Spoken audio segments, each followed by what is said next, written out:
Welcome to the podcast that is designed to fuel your success in selling technology solutions. I'm your host, Josh Lopresto, SVP of Sales Engineering at Telarus, and this is Next Level Biz Tech. Hey everybody, welcome back. Joined here with a special guest in the studio today, Mr. Jason Lowe, joining us to talk about AI in the contact center. Is it better than a human or not? Jason Lowe, welcome back on, man. Thank you for having me back.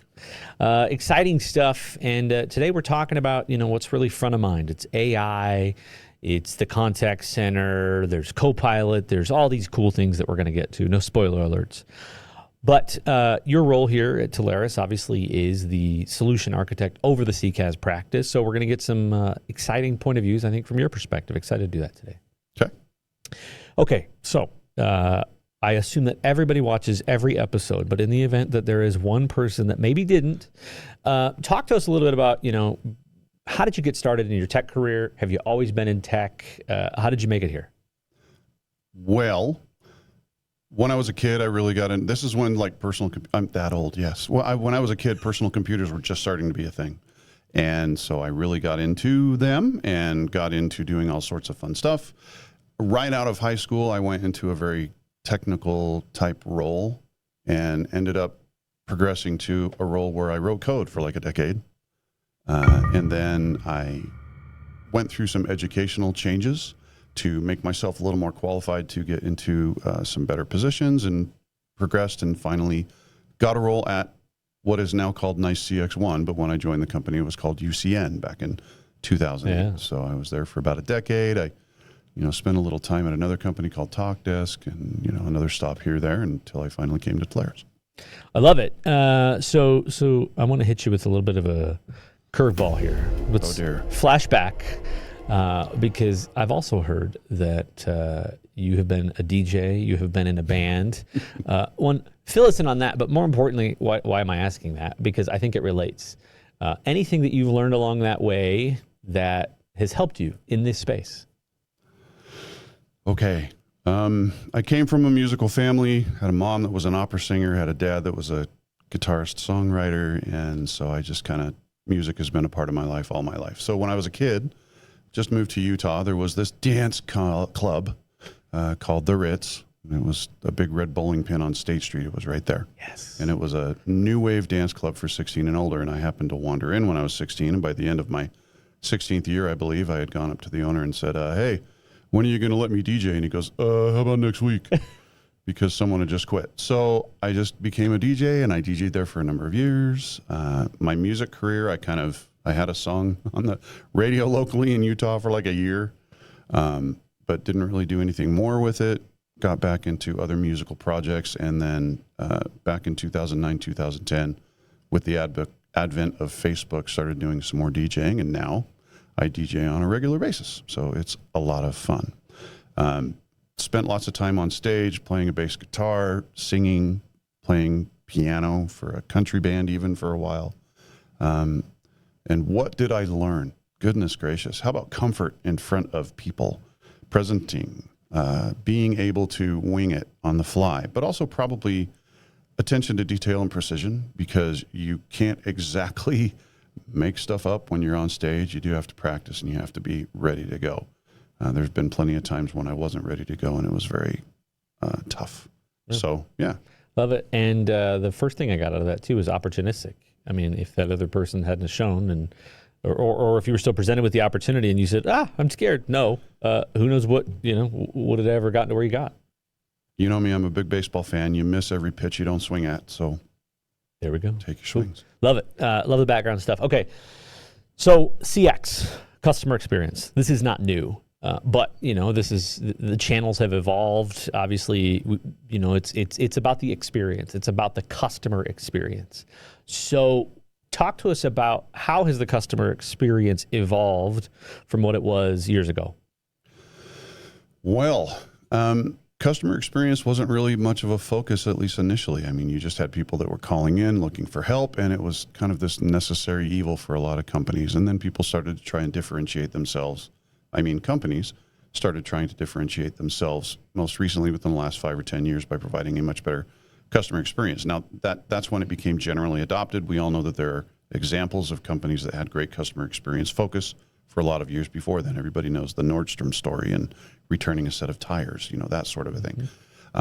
But here in the last few years, things have really kind of commoditized a little bit, at least as far as what type of service we can provide to customers and how we can help them out. And people were looking for areas to make improvements, and that's where CX has really started to grow and change and morph into all of these tools that can be more efficient, that can be more effective, not only for the agents or the people that are providing support themselves, but also for the customer to be able to help themselves. We went through a phase there where companies were starting to introduce these different self-serve tools to people, and we've kind of moved from the cutting edge, bleeding edge realm to through the early adoption, and it's starting to become fairly generally adopted in contact centers and with companies today. Okay, so if we flash back, 15 plus years, you're in a new wave band, DJing, doing contact center stuff. I'm starting out in a contact center as an agent, and all we had was voice, right? As we're doing dial-up tech support for MSN customers. There was no such thing as omni-channel. So I want to talk a little bit about not my journey in the contact center. This is about you. Let's talk about the impact, though, because we had no social media channels. Social media existed, but we didn't realize that was important. So how has that changed? Talk about the impact of social media on the customer experience and how it's more than just voice and email now. Well, social media, with its popular adoption, especially by generations of younger consumers that are becoming more prominent now and more important, that also went through a bit of an early adoption stage, and it's moved very much mainstream. Basically, the bottom line is we talked about that CX differentiation. How can we provide better experiences for our customers? And so a real focus has been, let's go to where they are. Let's communicate with them in the channels that they want to communicate in. And so with social media suddenly becoming a place where people were spending a lot of time digitally, residing there, surfing Facebook pages and profiles and this and that and the other, why don't we add ways for them to communicate with us via Facebook? Why don't we add ways for people to, tag us in a tweet and we know it's coming, or we see it coming, and then we're able to respond to them directly in Twitter, that sort of a thing. So yes, just email and chat, that was the advent. Then when SMS started coming, let's add SMS. Oh, you want to talk to us on Facebook? You want to talk to us on Twitter? Let's do that. Hey, WhatsApp is big and support internationally. Now we got to add WhatsApp, and the list goes on and on. It's just an ever-evolving space with a lot of different additions because that's where people want to talk to you. But it seems so basic, right? This idea that the customer experience drives all, right? And I want to share an example. I think I shared some of this on a previous podcast, but we bought a treadmill 2.5 years ago, just past the warranty mark, fancy screen, has an Android OS, right? Has all these features on it. And the treadmill worked great. Somebody pushed a firmware update. The firmware update, like it does sometimes, like it used to originally, breaks in the midst of the update. When it does, we know it bricks the device. Obviously, me and many other people are calling the manufacturer of the treadmill. Nobody answers. I can't get through. And just in the last ditch effort, I think I'm going to slide into some DMs here on Twitter. And lo and behold, I get a response. And my experience, which was going to be, I'm going to share how bad this was. If somebody asks me for these, I'm going to recommend don't buy one. Versus I got through the entire process with them in a 2-month period to get somebody out, replace this $1,000 screen, and I had a great experience. 5 stars, right?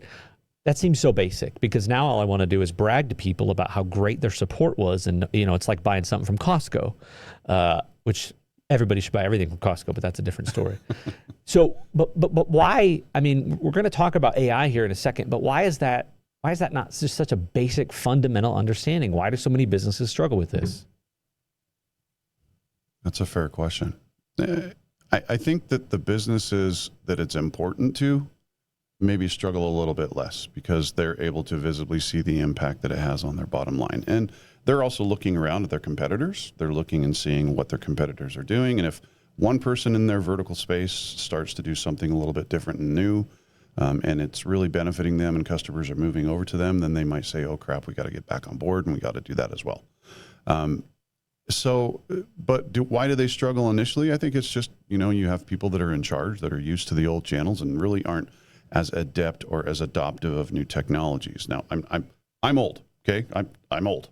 You're not old, but go ahead. I'll let you have it. I am so old, but I would say that most people my age are not nearly as technically proficient as you and I. Most people my age are lucky if they really know what they're doing in social media. Most people my age would still prefer to call and talk to a human being rather than deal with some sort of a intelligent virtual assistant bot or a digital, agent or something like that.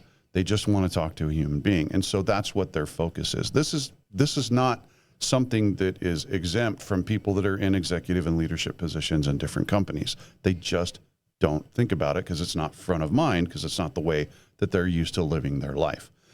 Now, we've reached the point where the groundswell has come, and everyone, no matter what their position is, they've got to pay attention to this new technology and adapt, or else they're going to fall behind and they're going to go the way of Kmart and Sears and all of these other different companies that are becoming a little bit more defunct because they didn't modify the way they practice business compared to their competitors. Fair. All right. So flashback then. I'm working in a call center, living the dream, and I see my manager slowly but surely coming down the aisle, and I go, it's time for quality assurance, and we're about to get listened to on these calls. So those were always my absolute best calls. I did all the things. I hit the time frame, my average handle, everybody was happy, blah, blah, blah. And that was once a month. So my question to you is AI in the contact center. When did it start? How has it evolved? And where are we right now? So in the contact center, AI specifically in general has been there for quite a long time. If you think about artificial intelligence, you're thinking about, there's different levels of it. There's different levels of what it can do versus whether it's a little bit more general, whether it can do a lot of things on its own, whether it's as deep as doing some machine learning or some, deep learning to try and do its own job, find its own data points to act on and stuff. But if technically artificial intelligence started in the contact center with the first IVR menu. Really, seriously, that thing is getting some sort of an input. You've built it to respond without human interaction to channel this call or send this call to the right people. It's in its most basic form, but that was the advent. And so it's automation. Automation develops into AI as the automation gets more complex. If we think about it, right now, artificial intelligence to a certain level is really nothing more than seriously glorified automation. That's really what it is. It still is taking data points that have been provided to it and making comparisons. So it's nothing more than a ton of if-then statements. Yeah. That's really what it is. We're not talking about general intelligence yet. We're not talking about ability to think for itself or come up with its own hypotheses of how things should be done and its own ideas. So in the contact center, this is slowly becoming something where it's become more and more important to use that additional automation and functionality to provide that better customer experience. So what has been happening lately? Well, with the advent of tools like, large language models, generative AI, these different types of things. ChatGPT is a buzzword that everybody likes because they're familiar with it. Now you have Bard, now you have other different things like that are similar tools. But people are looking for ways to take and harness those types of strengths and technologies in their own contact center to provide a better customer experience for their customers. So, where are we today? We're on that cusp of what do we do with this new technology? Where does it fit? How does it work? What can we use it for? And then that's just AI in general. There have still been additional aspects of AI that have been adopted a little bit more quickly than others in the contact center. So let's talk specifically about QA for a minute. We know that we have been able to transcribe phone calls. This again is artificial intelligence. We're comparing sound waves to these other models. And if this sound wave looks like this, then it's reasonable to think that he's saying hi. That's basically it. If this sound wave looks like hi and we compare it to this, to what they said, oh, great, we know that he said hi. So speech recognition, again, we're just getting to the point where we're transcribing these calls. Now that we've got it down to a bunch of words, we can analyze those words and we can see what's actually happening. And, what are they talking about? What is it that is happening from the customer's perspective? What is the agent having to try and help them with?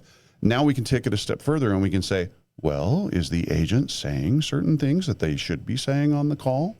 Are they greeting them correctly? Are they closing the conversation correctly? Are they trying to upsell something? Were they able to handle everything on the first call for the caller, otherwise known as first contact resolution? And so it's something that it's really fascinating and fun to watch, these different technologies really happening. And now like go back to your example of, hey, I'm an agent providing support for MSN and I have a Hotmail email address because I'm awesome. That sort of a thing. Yeah, they're calling you and you're right. Is it really a true representation of what you do on a day-by-day basis if you see them coming and you make sure that you're on your best behavior on the call that you know that they're listening to because they're tapped in with a Y adapter on the headphone and you know that they're listening in? No, it's not a true representation. So the next stage was, okay, we can record these calls.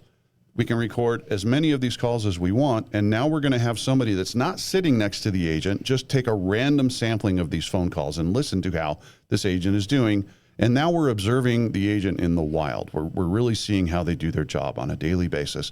And depending upon the sampling percentage, we might get a relatively decent idea of how they're doing. Yeah. But you're still talking about a sampling rate that at best is somewhere between less than 1% and 5% of calls. There are some QA departments using this old style of QA that I know would literally listen up to 5% of calls because that's what they wanted to do. They wanted to get a much better representation, but 5% is still just 5%. Yeah. And so now you have AI come along and say, well, okay. Well, AI doesn't say it, but the people that are selling AI say, well, okay, we've got this stuff that can recognize all these words. And we can figure out what's going on in the phone call. We can figure out the customer's intent, what it is that they're trying to accomplish. We can figure out if the agent is actually helping them. We can also figure out if the agent is doing their job correctly, and we can kind of grade that. Well, this is being done by AI. It's not being done by human beings. It's done on all calls. It's not just being done on 5% of calls. Yeah. And so you're able to get a much better idea of how that agent is performing over the entire sample of the calls that they're on. It doesn't mean that, and it doesn't preclude, let's still listen to a few of these calls that maybe AI has recognized these catchphrases or these issues. Or I'm not sure. Exactly. Yeah. Those different types of things. You can still go in and you can listen to the call and you can still grade things. But now I have the capability of having this machine go and tell me in a general sense how these people are doing their job. It's really quite amazing. Well, and you bring up, there's a lot to unpack there. A couple ideas is somebody always comes along and says, oh my gosh, why are we doing this manually? The technology exists that can make us better, can make us more efficient. It's not here to replace us. It's here to make us ultimately more efficient and allow us to focus on the things that we need to focus on. And that seems like that's where any of these really great technology advancements have come. And you think about people that are trying to put AI over quality management and quality assurance, and they're sitting here saying, yeah, but I already trained my IVR to listen for this word, this word, this word, this word, these 50. Well, and we're over here saying, okay, you've spent time, but you're tuning that, you're managing it, you're adjusting that, versus leveraging a large language model that has hundreds and millions of different sequences of human speech and how people talk in different dialects. So people that even think, but man, I've already evolved. I've already put some intelligent IVR behind this. Well, we're here to say that the question of this track is AI better than a human in the contact center? And I think it's a little bit of a catch-22 because the reality is it's not that we're here to replace it. We're here to make it more efficient, because to your point, can I capture intent and tone and language and all of these things real time if I listen? Absolutely. But what if I could sample that 100 times more per hour than I can versus a single person, right? You have such a bigger sample set, to your point. You raise a really, really good point. It's funny how in the contact center, there will always be instances, at least for the foreseeable future, where there are just some things that a human being simply has to step into and take care of.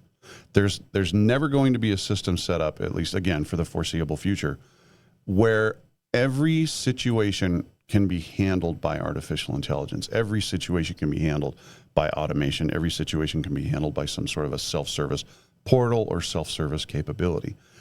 Artificial intelligence, at least in QM and QA, is very much the same way. The artificial intelligence can get things wrong. It is possible. There is this concept of, okay, let's talk about generative AI for a little while and you know how ChatGPT works and different things like that.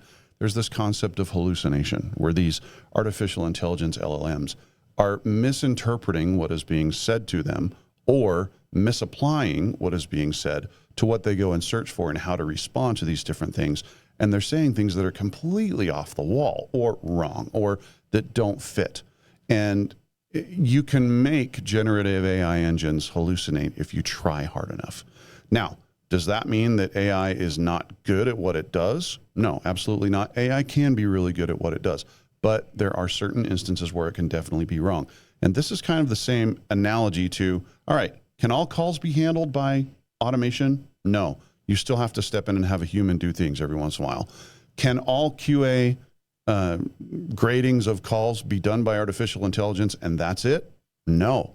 There has to be human oversight. There has to be still some level of human sampling to make sure that things are going right and that things aren't being misinterpreted. Yeah, it's a good point. So as we wrap up these final couple thoughts here, you know, and partners are going to hear from one of our suppliers that has some really incredible technology at this. We won't spoiler alert that, but Level AI does a bang up job in what they're going to talk about in this next episode. So we'll leave more of the product to that side. As we walk through this here, I want to get a little bit sales ideas. You know, if partners are listening to this, maybe they've sold CX in a certain way. Maybe they've never even sold CX and they think, oh my gosh, this is a great time to jump in and to capitalize. What do you say? I mean, obviously I'm going to pump you up because you're incredible and you won't say that you're incredible, but you're here to help partners, right? You and the broader engineering team are here to help partners with that if they're not comfortable. So of course that, and absolutely encourage everybody to take advantage of that. But what do you give partners advice, questions, if they're not comfortable in this new talk track? What do you give them? That's a really, really good question. I think for many partners, just the CX conversation in general still tends to be a little bit intimidating, and they're still trying to find ways to start that out, let alone take it to the next level and, all right, let's figure out how we can start utilizing AI in the contact center. But again, it's something where they can bring us in as engineering resources available at Telarus. Our job is to be up on these technologies and to really be able to step in side by side with our partners and do that discovery and figure out if certain solutions are going to work for the customer. But the conversation has to start somewhere, and it can be something as simple as, you know, the buzzword artificial intelligence. You know, how are you using artificial intelligence in your business today? Do you have AI doing anything within your customer interactions or your CX? Do you want to? Have you heard about ChatGPT? Have you heard about these self-service bots? Do you know the benefits of them and what they do, at least as far as efficiency increase, greater customer experience, and cost improvements, or, you know, cuts in costs because you're doing this versus that number one expense in a contact center, which is labor. You know, I mean, a lot of people, if they want to have a cost-driven conversation, using AI and using these self-serve tools is definitely a benefit and a way to go. These companies are ready to talk about that stuff right now. They may not give off signs that they are. They may not actively be searching for it, but every single person in these CX roles in companies have heard about AI and the different benefits that it provides. And they are all also using other different companies for their own personal set of vendors that are making improvements in this way. So whether or not they actually ask the partner for it, they're definitely thinking it. And so all the partner has to do is crack open the door, start the conversation a little bit, and then bring in a tech resource from Telarus to, again, work side by side and help them out. Love it. All right, final thoughts here. As you look out to the future with this ominous music, where do you think this goes? I mean, we're in a spot of technology where it is prime, in my opinion, for evolution. But if we look back at how long it takes businesses and the broader ecosystem to adopt some of these things, it doesn't always move as fast as we'd like. So I'm just curious with what's coming, right, with what's already here in this last year that's hit, what's Jason Lowe's prediction? What's coming next? What do we do? I think companies that don't adopt AI will find themselves becoming obsolete at a much more rapid pace than with other technology advancements. There are different. Okay, there's two different types of intelligence that people are using when they talk about AI. There's artificial narrow intelligence, which is something that is, very specific to a certain vertical or very specific to a certain type of intelligence. And then there's artificial general intelligence. Artificial general intelligence is when we actually reach the level of, hey, this machine is self-aware and they can come up with thoughts on their own. That is a major milestone in artificial intelligence that is coming. Some people say that's going to happen in the next 3 to 5 years. There are some prominent people in the AI space that are certain that it can't happen any sooner than 30 or 40 years. And some people will actually say much further than that. But the closer we become to artificial general intelligence, the more capable these different tools are going to be. Where are things going to go? Well, again, let's go back to the cost savings. Anything that artificial intelligence can do in place of a human saves money. And so if you really want to cut costs and if you want to provide that better experience, you simply have to do this. And if you don't, and all of your competitors do, and suddenly everybody wants to do business with them versus do business with you because their experience is so much better, well, what's going to happen to you? You're going to become obsolete. Much more so than just about anything else in previous history. This AI space is adapting so rapidly and is evolving so rapidly that if you aren't in the thick of it as soon as possible, it will pass you by and you will become obsolete. Well put. Okay. Jason Lowe, good to have you back, man. Exciting stuff. Thanks for coming on. Thanks for having me, sir. Okay, everybody. That wraps us up. I'm your host, Josh Lopresto, SVP of Sales Engineering at Telarus. This has been Next Level Biz Tech, AI, and QM in the Contact Center. Next Level Biz Tech has been a production of Telarus Studio 19. Please visit Telarus.com for more information.